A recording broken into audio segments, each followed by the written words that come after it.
Мен Ханғалиев Ерсаян, номер 13 орта мектебінің 4-гі сынып оқушысымын. Мен сіздерге жаман жолдас әңгімесін айтып беремін.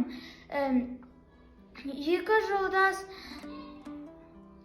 жолда келе жатыр.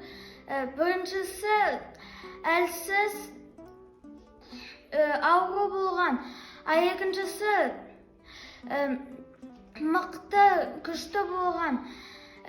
Жолдан аю келе жатырды. Мықты жолдас ағашқа өрмелеп шығады.